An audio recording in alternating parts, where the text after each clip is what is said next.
네, 안녕하세요. 위키트리 소셜방송의 김경희 기자입니다. 오늘은 탈북자신 신동혁 씨를 모시고 얘기를 좀 나눠볼까 하는데요. 안녕하세요. 안녕하세요. 네, 저희가 좀 사실 나오신다고 해서 이런저런 거를 살펴보다 보니까 표창 결혼으로 태어나서 한국에 이제 자리를 잡은 탈북자는 신동혁 씨가 유일하다는 얘기를 들었어요. 근데 일단은 딱 여기서부터 막히는데 표창 결혼이라는 게 뭐죠?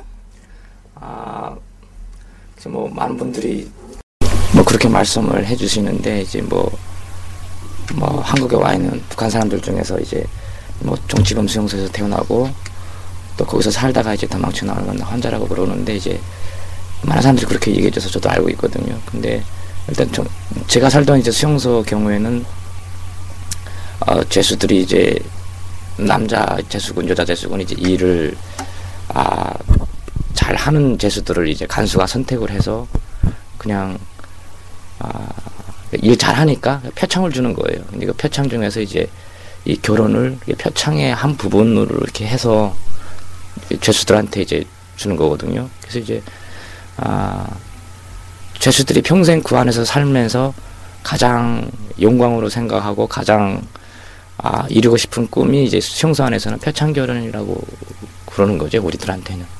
그래서 그냥 간수가 그냥 남자 죄수, 여자 죄수 선택을 해서 그냥 자기 방에 불러다가 그냥 일 잘하니까 배려로 이제 표창 결혼을 해주니까 앞으로도 일을 더 열심히 잘해라. 그냥 이게 우리는 표창 결혼이었었어요. 그러니까 사실 한국에서는 결혼이라는 게 물론 선을 보거나 연애를 하거나 다양한 종류가 있긴 하지만 어쨌든 사람과 이제 만나서 결정을 하는 거잖아요. 네. 그러면은 그 표창 결혼이라는 거는 이렇게 예를 들면 표창을 받으신 분들 가운데 서로가 서로의 의사에 의해서가 아니라 그게 완벽하게 이제 선택을 하는 건가요? 누구와 누구 이렇게? 간수가 선택을 하는 거죠. 일반 한국 사회나 일반 사회에서처럼 이렇게 서로가 눈이 맞아서 이렇게 연애하다가 하는 표창 결혼이 아니라 그냥 일 잘하는 죄수를 간수가 선택을 해서 그냥 간수가 이제 이렇게 승인해 주는 게 우리는 표창 결혼이었었던 거죠. 그러면은 탈북을 하시기까지 한 24년간인가요? 제가 네. 알기로는 그때까지 이렇게 정치범 수용소에서 지내셨다고 들었어요. 네.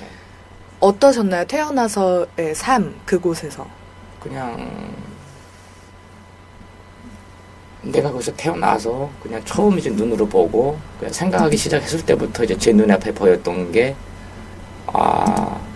그냥 눈앞에 보이는 게 그냥 이 제복 입고 총 차고 다니는 사람하고 또 제수복 입고 그냥 그 간수들한테 복종하는 그거밖에 이제 눈에 보인 게 없거든요. 그래서 어릴 때부터 그냥 나는 이런 사람들한테서 태어났으니까 나도 이렇게 죄수로서 살아야 되겠구나 하는 거에 대해서 그냥 이렇게 생각을 했던 거죠. 그래서 이제 특별하게 무슨 내가 왜 이렇게 살아야 되는지에 대한 그런 건 없었었어요. 그냥 원래 태어날 때부터 이제 그런 모습을 봤고 또 그렇게 배웠고 하니까 그냥 그게 당연한 삶이라고 생각을 했던 거죠. 그래서 저 총을 들고 다니는 사람들은 태어날 때부터 그냥 저렇게 저런 신분으로 태어났고 나는 이제 태어날 때부터 죄수의 신분으로 태어났기 때문에 누구 죽을 때까지 이제 여기서 살아야 되는가 보다 하고 그냥 그걸 그냥 제 운명으로 받아들이고 나뿐만이 아니라 그냥 거의 대부분 사람들이 그렇게 살고 있는 거죠. 그러면은 그 정치범 수용소라는 곳에서는 무슨 일을 하나요? 그러니까 학교를 오가거나 이런 어린 아이들도 많이 있을 거 아니에요? 그러면 학교 생활이나 이런 것들을 다 그대로 하나요? 예, 일단은 6살 때 처음 이제 학교라고 들어가거든요. 네. 학교라고 들어가는데 이제 그때 들어가서부터 배워주기 시작하는 게 이 수용소에서 이제 지켜야 하는 이제 법이 있어요. 10가지 이제 법이 있는데 이제 그걸 공부시키고 또 최소한의 이제 글 쓰는 법하고 셈 세는 법만 이제 가르쳐 주거든요. 그리고 이제 대부분 나머지는 이제 일하는 법을 가르쳐 줘요. 수용소에서 이제 탄광도 있고 농장도 있고 이렇게 여러 가지 공장들이 있으니까 이제 거기에 필요한 일들을 가르쳐 주고 있거든요. 어릴 때부터 이제 거의 대부분 시간은 그냥 일로 시작해서 일로 끝냈죠. 그러면은 그 수용소에서 아까 지켜야 하는 10가지에 대한 거를 얘기를 해주셨는데 이 10가지가 구체적으로 좀 어떤 내용들인가요? 뭐 그냥 이제 큰 틀에서 이제 10가지 법이 있고 그 안에 또 이렇게 기본 또 이렇게 뭐 가장 첫 번째 또 몇 가지가 들어가 있거든. 세세한 부분이. 그래서 그렇게 그냥 뭐 예를 들어서 이제 첫 번째 이제 이 수용산에서는 도주할 수 없다 하게 되면은 그 안에 또 이제 그 내용들이 들어가요. 그래서 만약 도주를 기도하거나 뭐 공무하실 때는 뭐 공개 처형한다 뭐 이런 부분으로 이렇게 돼 있거든요. 그래서 뭐 둘째가 뭐 일을 뭐 성실자 이렇게 세세하게 이렇게 뭐 그래서 10가지 부분을 만들어 놨어요. 뭐 일을 잘해야 되고 첫 번째 도주를 하면 안 되고 그러면 뭐 여러 가지 수용소에서 무슨 기물을 파손하면 안 되고 또 뭐 3명 이상 모여서 뭐 대화를 할 수 없고 이렇게 세세 부분으로 나눠놨거든요. 아, 이제 방금 3명 이상 대화를 할 수 없다고 하셨는데 그러면은 사실 뭐 우리로 따지면 친구, 뭐 사회성 이런 걸 기른다고 하잖아요. 학교에 가서. 그런 거를 전혀 겪지 못하셨겠네요. 3명 그냥 법으로는 그렇게 돼 있어요. 그래서 이제 꼭 무슨 3명 법으로는 그렇게 만들어놨는데 우린 일을 하려면은 자연스럽게 또 섞여서 일을 하게 되잖아요. 근데 뭐 나나 뭐 내 동료 다 보면은 서로가 감시하는 입장이에요. 뭐 꼭 무슨 일하는 사람들만 이렇게 서로가 그런 부분이 아니라 뭐 심지어 나를 낳아준 엄마도 감시해야 되고 아버지를 감시해야 되고 또 반대로 또 엄마가 나를 또 감시해야 되고 우리는 이런 그 재수 감옥에서 살고 있는 재수이기 때문에 뭐 꼭 법에 나와 있는 뭐 3명 이상 모여서 대화할 수 없다고 하니 그냥 한 명만 같이 있다고 해도 항상 말을 조심하고 우리 스스로가 그렇게 생활을 하는 거죠. 상상이 잘 안 되는 삶이기도 한데요. 아까 어머니 얘기를 잠깐 해주셨는데 어머니랑 형이 96년도였나요? 그때 탈북을 시도했었다고 들었어요. 예, 뭐 그때가 이제 96년도 그때가 이제 도망치다가 잡혀가지고 뭐 공개 처형을 당했었어요. 그 현장을 혹시 보셨나요? 네, 거기 우리 살고 있는 재수들은 이렇게 다 뭐 자기 가족이 공개 처형당해도 그냥 앞에서 보게 하니까. 그러니까 약간 이를테면 경고 같은 거네요? 그렇죠. 뭐 경고죠. 공개 처형이라는 게 이제 막 1년에 2번씩 꼭 있거든요. 뭐 3월달하고 11월달 그하고 가을에 이제 공개 처형을 주기적으로 하는데 그거는 항상 우리 죄수들한테 이제 항상 긴장을 계속 시키고 이제 공포심을 조성시키기 위해서 꼭 빠짐없이. 제가 어느 얘기 말씀하셨던 거를 보니까 생활총화라고 부른다고 하던데 아까 감시자 역할을 한다고 하셨는데 생활총화라는 거를 통해서 어머니의 죄를 고백했다. 그게 상처가 됐다. 이렇게 말씀하셨던 부분을 들었어요. 좀 구체적인 얘기를 해주시면 좋겠는데. 그냥 우리 거기서 이제 하루 일을 끝나면은 계속 총화를 해야 되거든요. 이렇게 내가 이제 하루 동안 일을 하면서 이제 어떤 부분을 잘못했고 어떤 부분에서 이제 결함이 있었다 하는 걸 이제 많은 사람들 앞에서 자기 비판을 해야 됩니다. 해야 되고 마지막 부분에 이제 이 남이가 잘못한 거를 갖다 이제 많은 사람들 앞에서 또 이렇게 비판을 해주거든요. 다른 사람이 잘못된 거를 보고 공개적인 것에서 이제 그런 데서는 이제 내가 내 옆에서 일하는 사람을 비판할 수도 있고 아니면 내 엄마가 잘못한 거에 대해서 비판할 수도 있고 아버지가 잘못한 거에 대해서 비판할 수도 있고 근데 꼭 그렇게 비판을 해야 돼요. 만약 내 가족 중에서 엄마가 잘못했는데 잘못한 거를 내가 비판을 안 하고 다른 사람이 비판을 했을 경우에는 가족으로서 나도 책임이 있기 때문에 나도 같이 처벌을 받거든요. 그러니까 그거는 이제 의무적으로 비판을 해야 되는 거죠. 굉장히 무서운 시스템이라는 생각이 드는데 사실 저도 이 생활총화라는 거를 저는 대학 때 처음 들어봤는데 제가 상상하던 개념이 아닌 것 같아요. 대학에서 어떻게 들어봐요? 대학에서 저희는 이렇게 이런 동아리나 이런 거 활동해서 하루가 끝나고 그냥 저 오늘 뭐 했는데요, 뭐 했어요, 이러면서 재밌었어요, 이런 얘기를 나누는 그런 자리를 제가 생활총화라고 불렀었던 기억이 나는데 다 모여서 그러면 그런 서로를 지적하고 나의 잘못을 지적하고 이런 시스템인 건가요? 그렇죠. 그건 빠지면 그럼 우리 그냥 무슨 아무리 어려운 일을 했다고 해도 이 생활총화만은 꼭 철칙으로 이제 빠짐없이 계속 해야 됩니다. 하루 일과정에.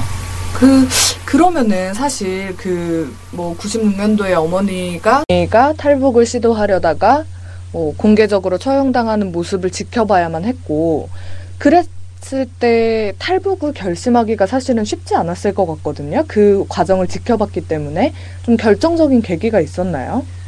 뭐 그때 그거 지켜봐서도 이제 그게 원인은 아니었었어요. 뭐 내가 탈북하게 되는 동기는.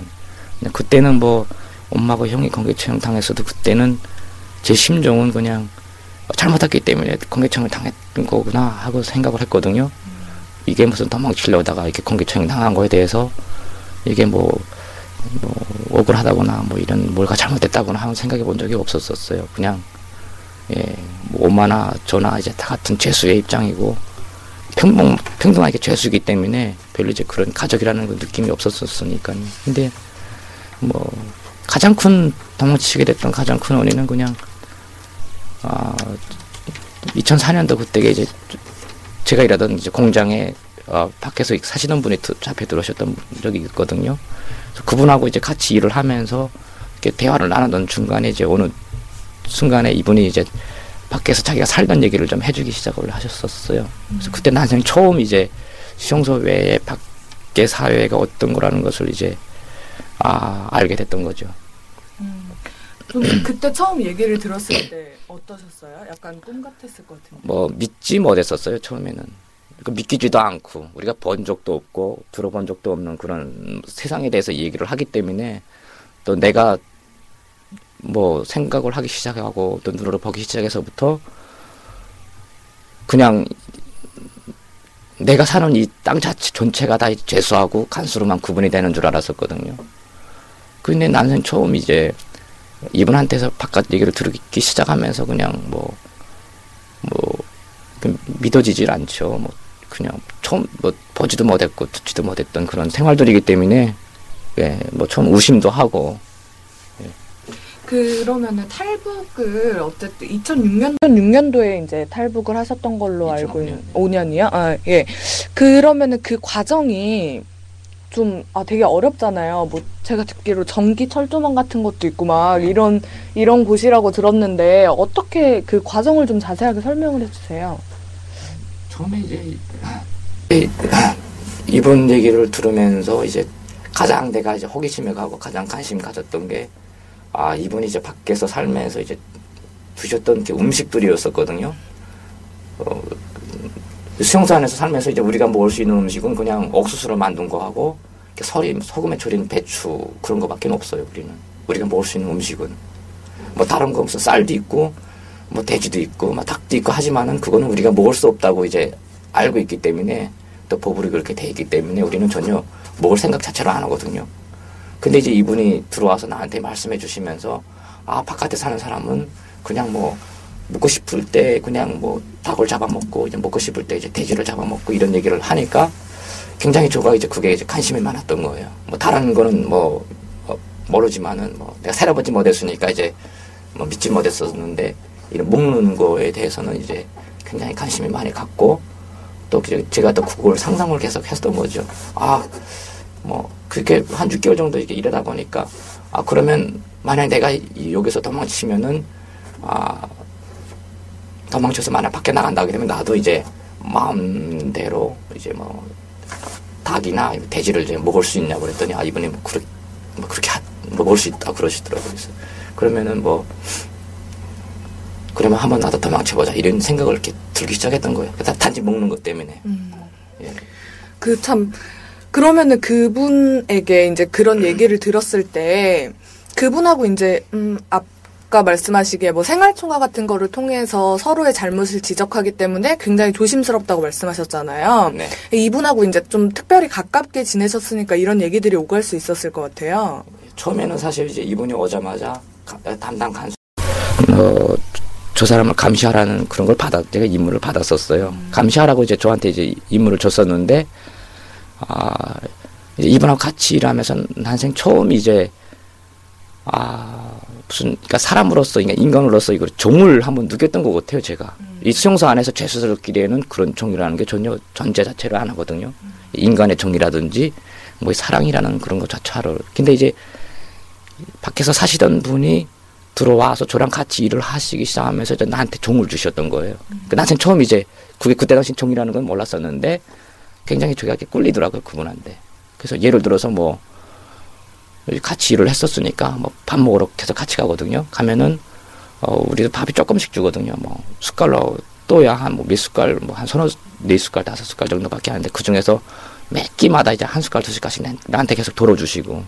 그래서 그런 걸 보면서 정말 특별한 사람이다 하면서 정말 뭐 표현할 수 없는 그런 걸 느끼기 시작했었어요. 그러다가 이제 근데 문제가 뭐냐면은 이분이 얘기했던 걸 내가 이제 듣고 간수한테 이제 보고를 해야 돼요, 사실은. 근데 처음에는 그냥 보고를 해야 되는 입장인데 이분하고 나하고 둘이서 얘기했던 거를 갖다 보고를 하면은 그냥 그걸로 끝나요. 뭐 그냥 뭐 간수가 너 잘 보고했다 해가지고 이 사람이 먹는 밥을 한 끼를 뭐 나한테 이렇게 줄 수가 있거든요. 뭐 포상으로. 네. 이분은 대신 굶고. 근데 나는 그때 이제 뭐 생각을 했던 거죠. 뭐 몇 끼마다 한두 숟갈씩 계속 얻어먹는 게 낫거든요. 뭐 한번 거발을 하고 이제 한 끼 뭐 얻어먹는 거 이렇게 뺏어 먹는 것보다 이런 걸 보고 안 하고 그냥 몇 끼마다 그냥 한두 숟갈씩 계속 주니까 그게 좋아서 대신 이분이 자기가 얘기한 걸 내가 갖다 보고를 해서 이제 그게 통하게 되면 다시는 나한테 밥을 안 줄 거잖아요. 그리고 또 이런 뭐 재미난 얘기들을 안 해주고. 그래서 이제 그게 저한테는 이제 그게 좀 이득이다 생각을 해서 뭐 간수한테 이제 뭐 그런 말 한 거 없다 뭐 속이기도 하고 그러면서 이제 근데 이제 일단은 그분이 얘기해주던 얘기 중에서 가장 나를 이렇게 변하게 했던 게 이제 먹는 얘기였었어요.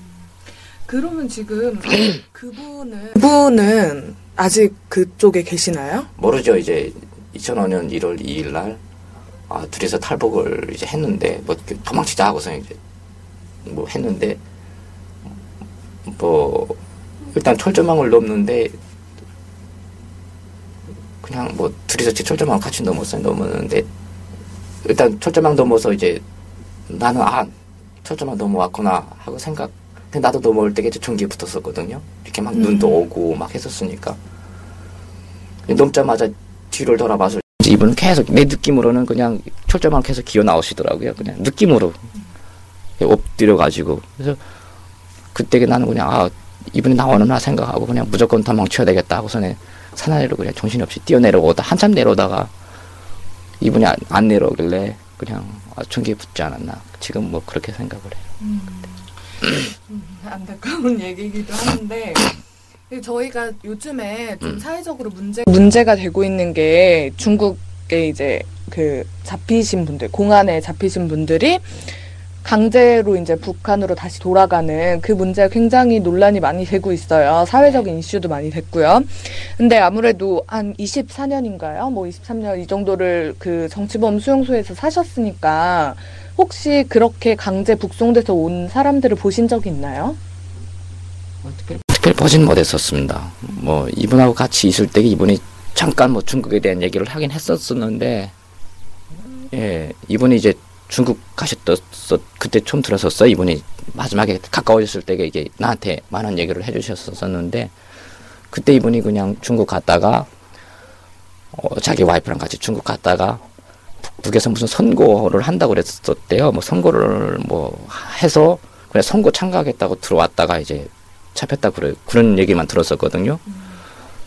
그러고 나서는 뭐 자세한 얘기는 들어본 적은 없어요. 뭐 이렇게 탈북자들과 뭐 탈북해서 이렇게 잡혀 들어오거나 그런 거는 본 적은 없는 것 같아요. 그때 당시는. 그러면은 제가 듣기로는 되게 다시 북한에 갔을 때 지금 잡히신 분들이 뭐 굉장히 위험한 상황이다 이렇게 얘기를 들었는데 뭐 어떤 상황에 처했기 때문에 지금처럼 이렇게 특히나 매번 항상 있었던 문제인데 이번 문제가 더 많이 부각이 되었던 게 무엇 때문이었을까요? 그렇죠. 이제 뭐 탈북자 북송하는 문제가 뭐 어제 오늘 일이 아니거든요. 뭐 10년 전부터 꾸준히 뭐 10년, 15년 전부터 꾸준히 계속 있었었습니다. 뭐 근데 이번 사건만은 좀 특별한 게 이렇게 좀 그전에는 뭐 계속 잡혀 나가곤 했었지만 이렇게 알려지지 않았었잖아요. 근데 이번만은 특별한 게 이 사람들이 이제 한국에 오려고 거기서 준비를 하고 떠나다가 이제 잡혔다는 거잖아요. 그 무리로 그것도 뭐 한두 명 잡힌 것도 아니고 한 뭐 10명, 15명 이렇게 움직이다가 잡혔는데 가장 또 문제가 되는 게 중국에서는 이 북한 사람을 북으로 넘겨보낼 때에 뭐 한국으로 오다가 잡혔으면은 그거를 이렇게 표시를 해준대요. 한국행을 하다가 이제 잡힌 사람들이라고. 그럼 북에서 그걸 보고 한국 사람을 만났다든지 아니면 한국하고 연관된 거는 가장 큰 죄로 보기 때문에 가차없이 무슨 공개 채용하거나 무슨 100% 이렇게 정치범 형사로 들어가거든요. 그러니까 그게 심각한 거죠. 그러면은 저는 아직도 사실 잘 이렇게 그려지가 않는데 정치범 수용소에서의 삶을 살다가 처음 딱 그 북한을 벗어났을 때 그리고 다른 생활들을 접하셨을 때 어떤 느낌이셨어요? 제가 이제 1월 2일 날 저녁에 어두워졌을 때에 이제 수용소를 벗어났거든요. 벗어나고 1월 3일 난생 처음 이제 다른 사회를 봤었어요. 다른 세상을 봤을 때에 지금 내 느낌으로 표현을 한다면은 그냥 천국이었었던 것 같아요. 그냥 지금 표현으로 한다면은 수용소에서 살 때는 죄수들은 그냥 머리 다 자르고 머리 다 그냥 빡빡 밀고 여자고 남자고 여자는 머리 짧게 깎고 또 죄수복 입고 뭐 이름표를 달고 다녀야 되고 뭐 간수가 지나가면 인사를 해야 되고 뭐 그렇게 했는데 이 북한 사회 난생 처음 봤던 북한 사회는 사람들이 너무 자유롭게 다니는 거예요. 입고 싶은 옷을 입고 다니고 또 웃고 떠들고 뭐 노래 부르고 뭐 경찰이 지나가는데 인사하는 사람들도 없고 그래서 너무나도 그러니까 매일매일 나한테는 굉장히 이제 너무 새로운 그런 것만 펼쳐져 가지고요. 굉장히 충격이 있었어요. 그때. 그러면은 탈북하시고 나서 제일 처음에 뭐 하셨어요? 탈북하고 나서 처음에 그냥 탈북한 날 밤에 그냥 좀 멀리 그때 내 느낌으로는 그냥 이 수용소가 멀리 떨어져 있는다고 해서 계속 움직였거든요. 계속 걷고 가다가 그냥 빈집에 들어가서 그냥 이렇게 좀 둘 다 꼼꼼하고 사람이 없는 것 같더라고요. 그래서 빈집에 몰래 들어가서 이제 밥을 이제 이 밥솥에 있는 밥을 좀 훔쳐 먹고 하고 옷을 좀 이렇게 훔쳐서 이제 입은 거 있어요. 그러면은 또 중국에 계시다가 예. 한국으로 또 다시 넘어와야 하잖아요. 예. 뭐 예전에는 뭐 이렇게 막 뛰어서 어디로 팍 들어가고 이런 거 영화에서 제가 본 적이 있어요. 예. 실제로 그런 형식인가요? 네, 그때 제가 2006년, 2006년 그때만 해도 굉장히 많은 사람들이 뭐 이렇게 뭐 무슨 폴란드 대사관 뛰어들어가고 뭐 일본 대사관 들어가고 뭐 미국 대사관 진입하고 뭐 국제학교 뭐 이런 데 막 뛰어들어가고 막 그랬었거든요. 그래서 저도 이제 2006년 2월 27일 날 이제 상해까지 내려가서 중국 상해에 있는 거 한국 영사관 들어갔어요. 즉 그때까지만 해도 무슨 영사관 들어가고 무슨 외국 공간 들어가는 거 별로 이렇게 어렵지 않았던 것 같아요. 뭐 물론 경계가 심하곤 하지만은 종종 그런 일이 있었었거든요. 지금은 뭐 그런 거는 꿈도 못 꾸죠. 지금 엄청 이제 경계가 삼엄하고 굉장히 이제 위험하고 한데 그때까지만 해도 뭐 어떤 사람들은 뭐 위조 여권으로 만들어서 들어가기도 하고 뭐 이런다 그러더라고요. 그러면은 들어가셔서 한국에 와서 어쨌든 지금 네. 뭐 저희는 새터민이라고 표현을 하기도 하는데 꽤 많이 계시잖아요. 지금 한국에 자리 잡은 탈북자분들이. 네. 근데 뭐 그 삶도 그렇게 뭐 아주 우리가 생각하는 것처럼 평탄하지만은 않다라는 얘기들을 자주 듣는데 실제로 한국에 정착하기까지 어떠셨나요? 뭐 제 경우를 놓고 보면은 좀 처음에는 어려워요. 뭐 여러 가지 그냥 뭐 남한이나 북한 이전 뭐 사전으로는 놓고 보면은 한민족이지만은 전혀 다른 국가에서 사는 거랑 마찬가지잖아요. 다른 체제에서 살았고 다른 문화에서 살았고 그러니까 뭐 제 경우도 뭐 특히 뭐 더 적응이 안 되죠. 이런 사회에 뭐 너무나도 이제 이런 뭐 내가 선택할 수 있는 게 너무나도 풍부하고 또 이렇게 뭐 갑자기 나한테 주어진 자유라는 거에 대해서 이제 많은 부담감이 있었어요. 사실 적응이 안 돼. 근데 그게 오랜 시간 지나야지 아마 오랜 시간을 통해서 이제 이런 적응이 되겠죠. 아직 뭐 완벽하게 적응한 건 아니지만. 예. 좀 많이 다른 부분이 있을 것 같아서 사실 실제로 저희는 잘 상상이 안 되는 부분이지만 또 직접 겪으셨던 부분이기도 한데 그냥 한국에 와서 자리를 잡고 살면서 가장 좋은 점과 좀 이거는 좀 별로다 싶은 좀 안 좋은 점 딱 한 가지씩을 꼽자면 어떤 게 있을까요? 가장 좋은 점이요? 가장 좋은 점은 사실 수용소에서 살 때는 남을 배려해 주는 거 전혀 안 느꼈었어요. 우리는 내가 도망치기 전에 이제 이 사람이 나한테 밥을 또 주면서 그 나중에 처음 느꼈는데 수용소에서는 내가 저 사람을 잡지를 않으면은 내가 배를 걸어야 되거든요. 저 사람이 무슨 잘못하는지 감시를 하고 무조건 갖다 보고를 해야지 내가 저 사람 밥을 뺏어 먹을 수 있기 때문에. 근데 이제 그렇게 한 24년 동안 살았는데 한국 사회에 와서는 내가 가장 좋게 생각해 배려심을 좀 배우는 것도 있는 것 같아요. 배려심이라는 게. 그래서 예를 들어서 내가 어제 저녁에도 이제 예를 들어서 말씀드리는데 어제 저녁에 이렇게 1호선 지하철 타려고 이제 계단 내려가는데 어떤 좀 나이 드신 분이 무거운 짐을 2개 들고 이렇게 계단 올라가시더라고요. 그러다가 이제 중간에서 이렇게 짐을 놓고 쉬고 계시더라고요. 근데 예전 모습이었다면 나는 그런 걸 못했을 거예요. 근데 순간 이제 본능적으로 이제 내가 이걸 들여드려야 되겠다 해가지고 이렇게 제가 도와주겠다고 해서 그분이 가시는 데까지 갖다 드렸거든요. 그분이 너무 감사하다고 뭐 음료수라도 이제 사두시라고 돈을 주시는데 저는 그걸 보면서 내가 한국 사회에 와서 이렇게 변했구나.